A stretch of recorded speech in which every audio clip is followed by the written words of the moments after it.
Hiya, I'm Michael Forrest and this is Squares TV. This time we're going to talk about church stuff.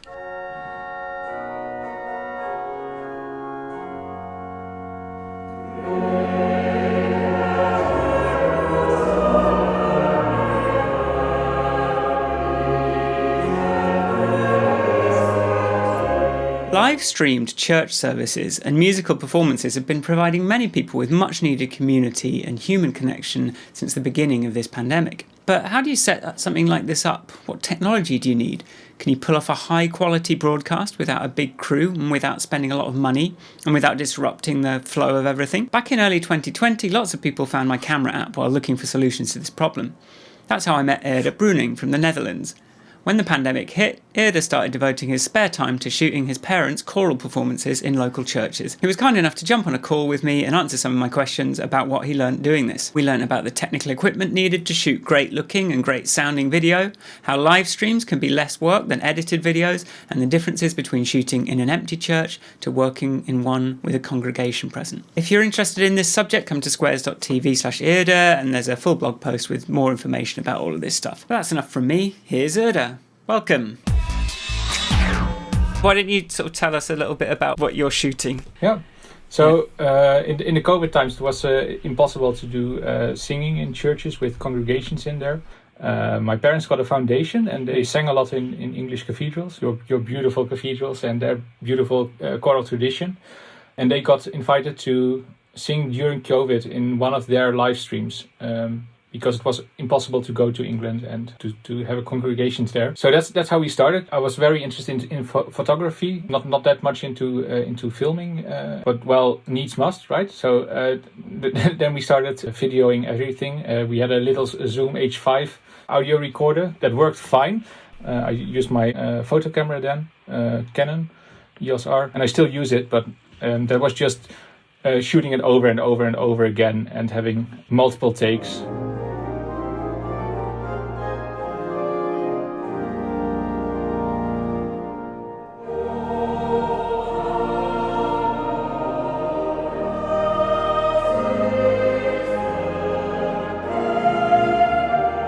First of all, we thought COVID, well, how long will it last, right?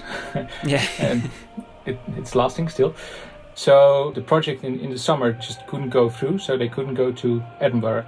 So we decided to record all of the Eden songs they sang. And we still did that at the same way we did before. So recording everything from different angles, doing it over and over again, which was fun, but a lot of work.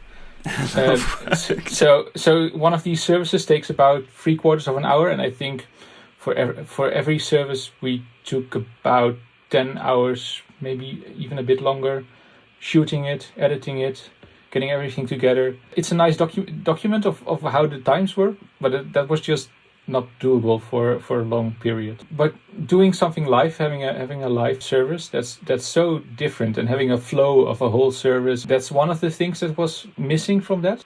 Even though we did do live premieres, so we put it on YouTube and said, okay, it's going to go live at a certain time. So we did have the feeling like there was kind of a congregation watching those services at home. So there was a little bit of a congregational feeling, but doing those recordings was more work than having a service. So it was just not feasible to do this every month. It takes as long as your content is, right? It takes as long as your footage is times 2 or 3. Yeah, so you can, if you've got over. multiple takes, that just takes forever. So yeah. I can see why you may have wanted to move into more of a live thing. Yeah, that's especially what we wanted to do. And so first we started off with OBS, having a lot of the video capture USB thingies. Camlink things, is it? Yeah, but this was even more cheap. So these things cost about €30 or something. This is so cheap, but get thousands. Get thousands. But I guess you've got an HDMI output on your camera, so it's slightly different. 'Cause if you're using a phone, then you need to also get an adapter for the phone, so it ends up being expensive. Then it's pretty expensive. But your app works with OBS as well, so we did that for some time. We didn't have that much money, so everything had to be cheap and use the things you have and be creative. Yeah. So that was fun. But these things, they were quite good. but they're not very stable. So sometimes they just stop working during a service, and you have to change one. So it's not as reliable, but it's pretty cheap, so you can buy loads.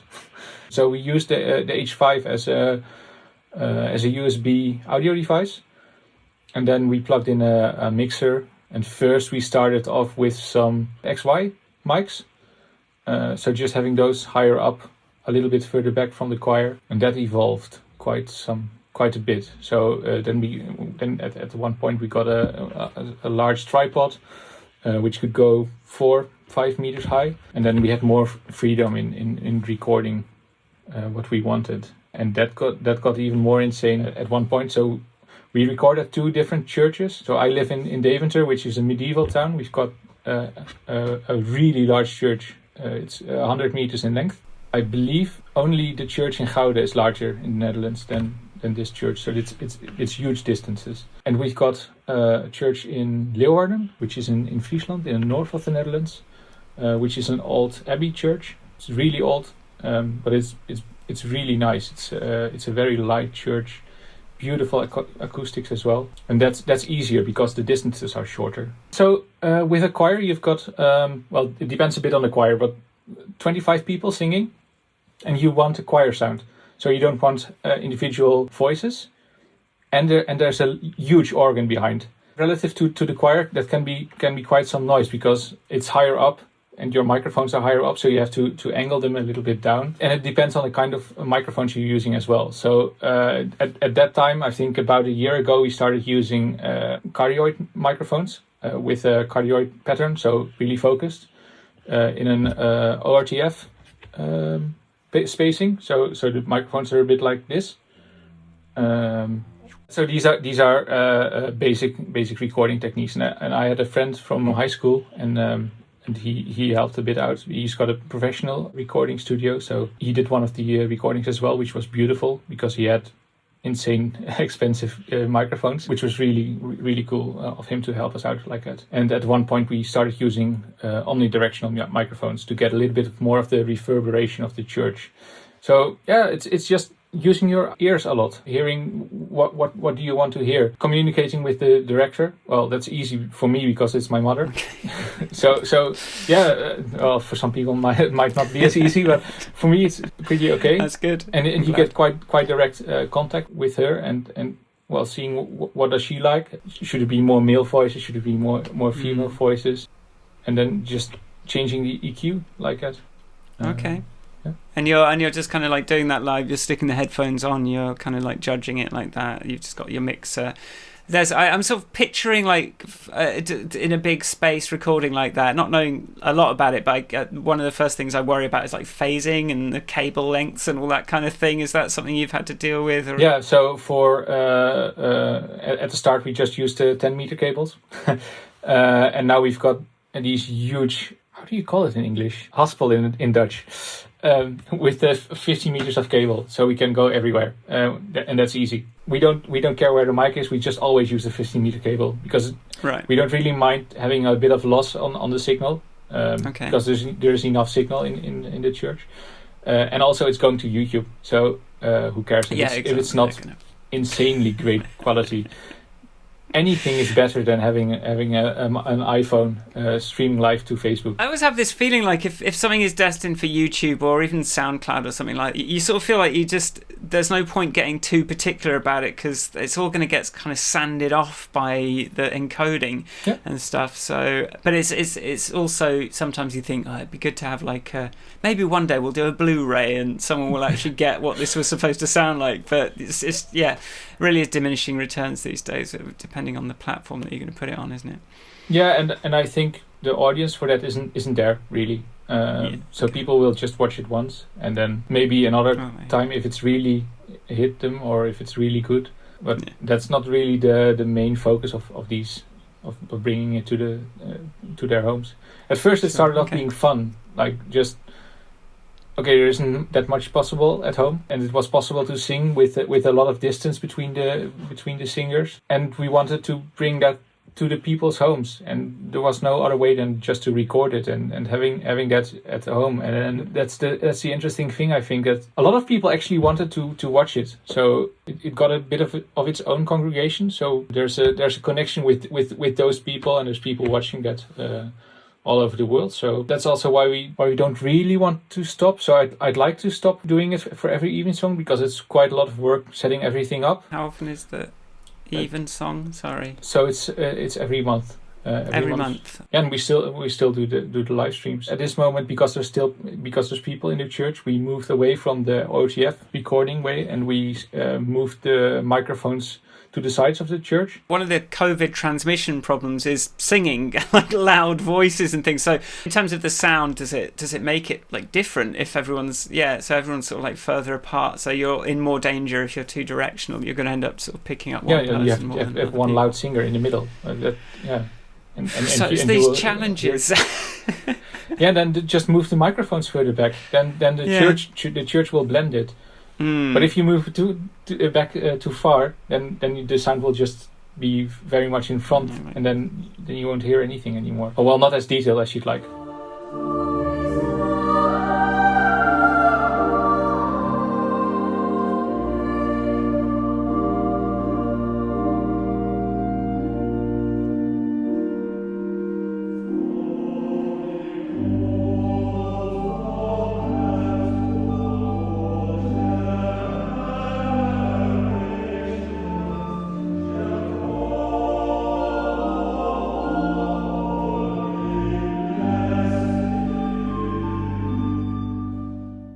Should we go into some of those live streaming details and the video and stuff like that? Sure, yeah. And you're streaming on this other platform? No, we still do YouTube. We're in Deventer. We also used Kerkdienst Gemist, which is a service especially for services. So in the height of Corona, we did do that, but we stopped doing that really. And now we use the church installation again. And I'm not really involved with that anymore. But for our concerts in the church in Deventer, we are still involved. Because we just want to have a nice recording of that. So that's more recording and also having a live stream, because, well, if we're recording, then doing a live stream isn't that much more work anymore. We stopped using OBS about 1.5 years ago, and we first started using an 810 Mini, just the small one. And then they released the 810 Mini Extreme, the one with 8 HDMI inputs. So you're using that Think and Stream, right? And that works well, does it? Oh, it's amazing. Yeah, but it's pretty. That thing is insane. It's just like having a full 810 studio mixer, but in a very small package. And that works really good. We've got a few Panasonic cameras, which are really handy cams, but they're pretty good. I think they're about 150 euros each, which is pretty cheap. I use my own Canon EOS R because I just had it for photography, and well, it can film pretty well. It's a nice video camera. We use about 2 iPhones, sometimes an iPad. It depends, and a Canon EOS M50. You can definitely tell which are the handycams because the quality is just a lot lower, but that's okay. I think that works. So sometimes good enough is good enough. When you see the Canons, they're really good. They have great video quality. They're really sharp. They work very good in low light. And those Panasonics are a bit, well, they work in low light. Like they're a bit flat. But sometimes having something is better than having nothing. Yeah, I think more angles. I've done I shot one live performance, and I had a DSLR. I had a GoPro or something, and then I had an old iPhone but with a weird lens on it, just with a weird fisheye lens on it, and then just having a few more different angles to cut between I think can make a difference, even if the image quality is sort of drastically different between each one, right? Yeah, it makes it interesting. And what I think is insane is the quality of iPhones, just stupidly good. If it's good lighting, I think if you're not an expert, you wouldn't be able to see the difference. Are you able to use the church lighting, or do you have to add some more light into it to get a decent picture? In the summer there's enough light. The churches where we film are having, well, they have huge windows. In Deventer, it's a Gothic church, and we just use the light of the church. And then again, good enough is good enough. So if that's the light there is, then that's the light there is. That's fine. Then we just deal with it. What is the mixer you're using? I think it's a Yamaha something. Okay. 16 channel mixer. So at this moment we use two microphones, two Omni microphones, SE8s. They're really good, and it's omnidirectional, so you can just put them down, and well, there's always a kind of a little bit cardioid pattern, because not every microphone is not that great omni-wise. So having sound coming from behind, that's different than having sound coming from the front of the microphone, especially with that kind of price. But it's pretty easy to use those microphones. Just pop them down, listen to it, use the stereo pan. So have them both at the right and the left channel, and hear if there's any phasing.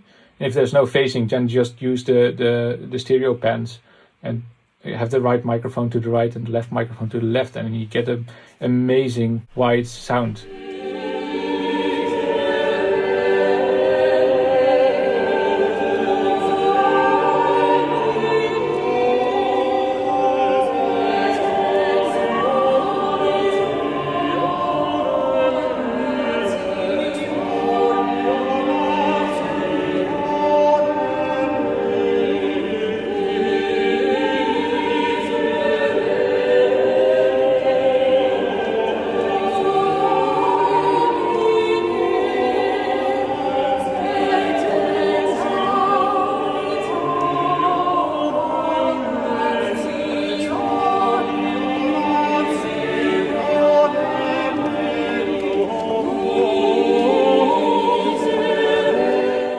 So in Leeuwarden, the organ is behind the choir, so we don't need to use any extra microphones for the organ, because, well, if you use those omnis, then that's fine. In Deventer, the organ is 50 meters one side and the choir is 50 meters the other side, so we use an extra set of microphones for the organ, and then we just mix them. Well, you can't use them together, so you have to, well, kill the organ if the choir is singing, and the other way around. So you sort of roll up with some gear. Is it? Yeah, me and my brother. It's a family business. Yeah. Okay. So for an even song, we take about two and a half hours, I think, to put everything down. Right. And cleaning the church again is about 3/4 of an hour. Then everything is gone. What we now try to do is get everything outside of the view of the congregation, so people just don't see that we're doing live streaming. Because there's nothing more obnoxious than someone sort of walking through with a camera when you very annoying. Yeah. So that's something indeed we did at the start. We used the Weeble S. It's a gimbal, and we had some wireless HDMI connection to it, and I just walked around filming. Yeah. And that was really interesting to have during a live stream without people in the church. But we noticed it was really annoying doing that while there's people there. Yeah. So we just stopped doing it, and I mean, it detracts from the live stream, but there needs to be some kind of equilibrium between having people in the church and having a live stream. For me, having the people in church is a bit more important than the live stream. It's about the time and the place right there. Yeah, that experience is more important. So you don't have the comments projected up on the wall, chat up on the church. I'm wondering what that like chat experience is like for a thing like this. Is it generally good natured? Do you ever get any problems there? So I think it's generally okay. At our live streams, there was some comments, but people stopped commenting some time ago. I don't know why. I think maybe because people can go into church again and they don't need that kind of connection anymore because they can get out of their house. I saw at some English cathedrals that they had quite some interactive live streams going on where people said amen at the right time, and they just chatted it. And also pretty conservative churches. I thought it was pretty interesting to see that those kind of conservative churches had this interaction with the congregation, and people, pretty old people as well, chatting during the services and really interacting with. That is interesting. The idea of like older people doing live chat it sort of touches me in a way. But doing this is fun as well, right? I mean, I would never have met you otherwise. Yeah, exactly. So that's pretty interesting, and everything is about having a human connection. Well, these are communal experiences at the end of the day. So, when I think about like the nature of music, I have this weird perspective on it because I've sort of been trying to do it alone for so long, and you forget that the whole thing of music is it's religion and armies and like big groups of people being emotionally in sync, which, live shows like that. So even though it's not really the same doing it on the stream and having people sort of throwing emotes up and things, it's still a lot better than nothing. And I think it slots into your life in a different way as well. I think this sort of will open the doors to more kinds of experiences for people, more connections for people. Yeah, I think so.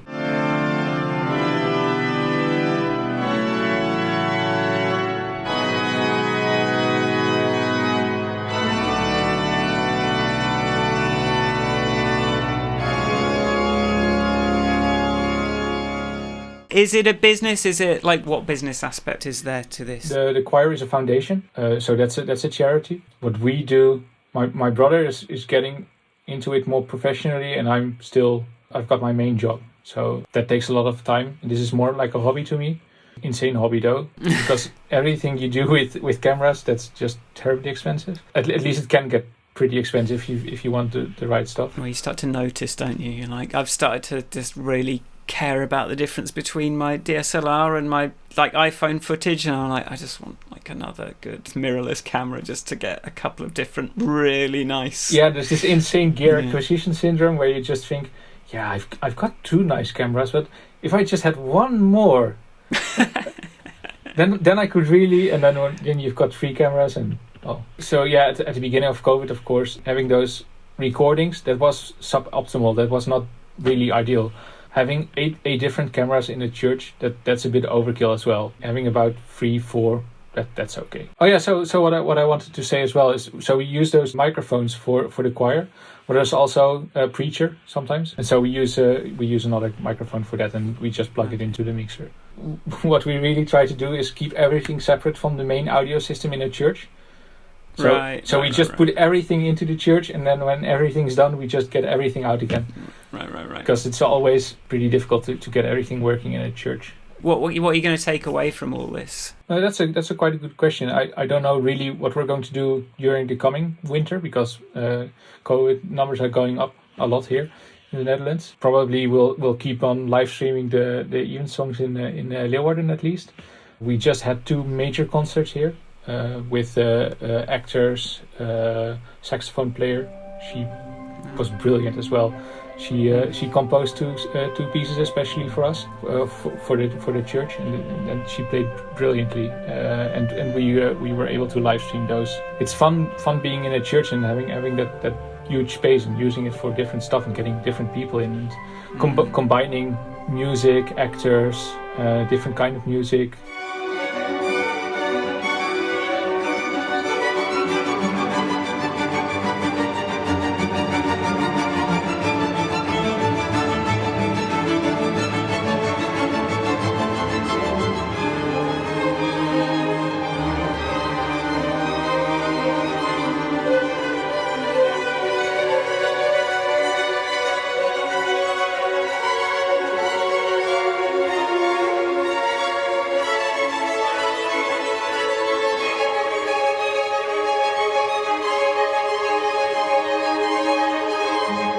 Thank you very much for talking to me, explaining all that. And if people want to get in touch, there's going to be a Discord. We can have a channel on there if people want to kind of talk about this a bit more. Yeah, I'm on Discord as well, so we can definitely do that. And I'll put links to everything and things like that. So if anyone's got any questions or wants to sort of try it. Yeah, I'd be happy to help anybody with any of their questions. And also what I think is really helpful, just trying stuff, just doing it. And trusting your ears. Yeah. Great stuff, and thanks again to Eerde for sharing all of that with us. Once again, I've collected all the details at squares.tv/Eerde. And you can get my camera app, which is a great way to get started in this without spending too much money, in the App Store, and there's a link to that in the blog post as well. Let me know in the comments if you have any questions, or feel free to join the Squares TV Discord, also linked in the blog post. Take care, stay safe, and if you're into all this audiovisual tech stuff, hopefully I'll see you again soon. Bye!